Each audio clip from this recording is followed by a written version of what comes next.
अस्सलाम वालेकुम दोस्तों, आज तारीख है 2 सितंबर साल 2025। सही है। आज की इस वीडियो के अंदर हम क्रिप्टो मार्केट में टेक्निकल एनालिसिस कैसे करते हैं, इस चीज़ को कवर अप करेंगे। टेक्निकल एनालिसिस को कैसे किया जाता है, टेक्निकल एनालिसिस हमें कितना हेल्पफुल होते हैं हमारे एंट्री डिसीजन और एग्जिट डिसीजन में, इन्वेस्टमेंट में, इस चीज़ को कवर अप करेंगे। सबसे पहले तो टेक्निकल एनालिसिस करने के लिए आपको पता होने चाहिए चार्ट पैटर्न्स। सही है। ये चीज़ तो सभी फाइंड आउट कर लेते हैं चार्ट पैटर्न्स, पर उनको चार्ट पे कैसे देखना है, इस चीज़ को फाइंड करना जो होता है ना, हमारे लिए मुश्किल होता है। सही है। तो हम ये चार्ट पैटर्न्स होते हैं, आपने इस चीज़ को सबसे पहले देखना है। और ये पैटर्न्स मार्केट में वर्क कैसे करते हैं, यहाँ बैक टेस्टिंग पे या यहाँ पर तो हमें बहुत इजीली नज़र आ जाएंगे। जैसे कि ये देखें, ये डबल बॉटम है, ये ट्रिपल टॉप है, ये ट्रिपल बॉटम है, ये एक वेज है, ये एक राइजिंग वेज है, ये इनवर्स हेड एंड शोल्डर है, ये हेड एंड शोल्डर है, और ऐसे करके बहुत सारे पैटर्न्स हैं। सही है। तो अब हमें इनको वर्क करना होता है। दूसरी बात, अब प्राइस एक्शन को देखना पड़ता है। प्राइस एक्शन मतलब कैंडल की मूवमेंट को देखकर मार्केट को जज करना कि मार्केट यहाँ से अबव जाएगी या डाउन जाएगी, इस चीज़ को कवर अप करना होता है। और बाद में हमें एक मेनली स्पॉट रेजिस्टेंस पे भी वर्क करना होता है। मैं इसके लिए किसी भी चार्ट पे चला जाता हूँ, जैसे कि ये बिटकॉइन का चार्ट है। तो सबसे पहले तो आपने बड़े टाइम फ्रेम में जाना है। सही है।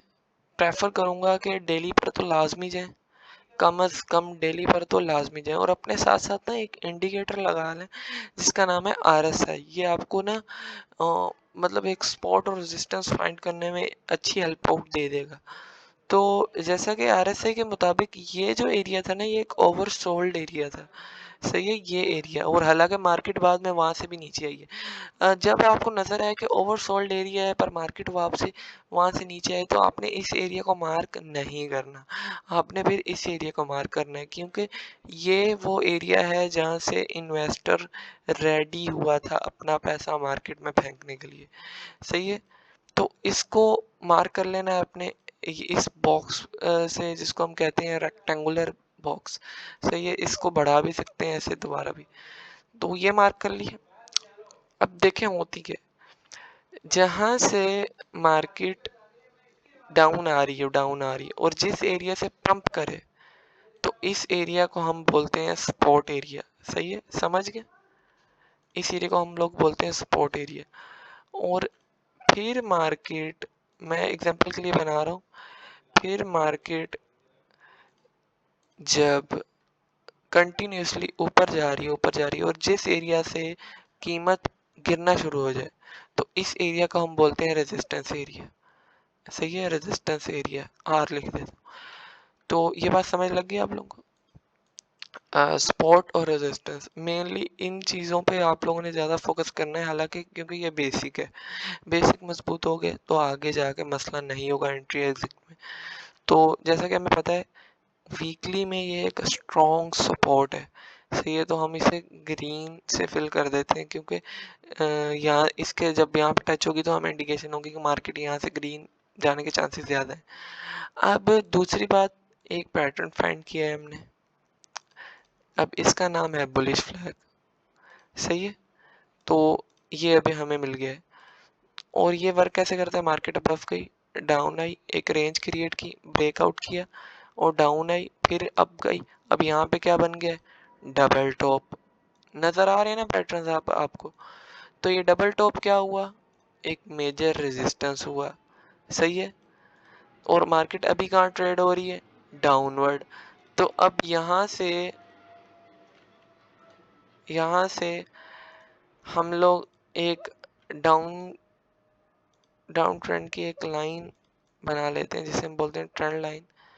तो अब देखें, अब मार्केट क्या कर रही है, डाउनवर्ड रिएक्शन कर रही है, लेकिन अब हमें पता चला है कि ये एक डबल टॉप है।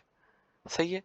मार्केट यहाँ से डाउन गई, लेकिन एक प्रॉपर रीटेस्टिंग नहीं हुई। अगर इस डबल टॉप को वर्क करना है, अगर इस डबल टॉप को वर्क नहीं भी करना, तो यहाँ से मार्केट के अबव जाने के चांसेस ज़्यादा हैं। उसकी वजह क्या है, उसकी वजह ये है कि ये एक अच्छा सपोर्ट एरिया है। सही है, ये एक अच्छा सा सपोर्ट एरिया है। अब आपने सबसे पहले तो बड़े टाइम फ्रेम पे एनालिसिस कर लेना है। बेशक आपको 1 घंटा लगे, 2 घंटे लगे, 15 मिनट लगे, फाइंड आउट कर लिया। डेली पे हमें पता चल गया है अपने सपोर्ट एरिया को टेस्ट करके मार्केट आउट हो चुकी है। आउट मीन्स आउट क्रिकेट वाला नहीं, बाहर अपवर्ड के लिए रेडी हो चुकी है। अब हम लोगों ने चलना है एंट्री प्लान के ऊपर। अब देखो यहाँ पर एंट्री कैसे करनी है। यहाँ पे हमें पता चल गया सपोर्ट पे है, तो हमने लॉन्ग की पोजीशन फाइंड आउट करनी है। हमने अपने टारगेट को बिल्कुल इस सपोर्ट के नीचे रखना है, और जैसे ही मार्केट दोबारा अपनी इस एंट्री को टेस्ट करती है, हमने यहाँ पर लॉन्ग पोजीशन ओपन कर लेनी है और अपने टारगेट को अपनी रेजिस्टेंस के अबव रखना है। हमेशा इस चीज़ को याद नहीं भूलना कि एसएल्स को छोटा रखना है, टीपी को बड़ा रखना है, और आपने यहाँ पर एंट्री लेनी है। यहाँ पर एंट्री लेने के बाद उम्मीद है कि मार्केट यहाँ से अबव जाएगी। सही है, तो ये तो हमारी होगी डेली की एंट्री। डेली की एंट्री निकाल लेनी है आपने, डेली में ये बन रहा है।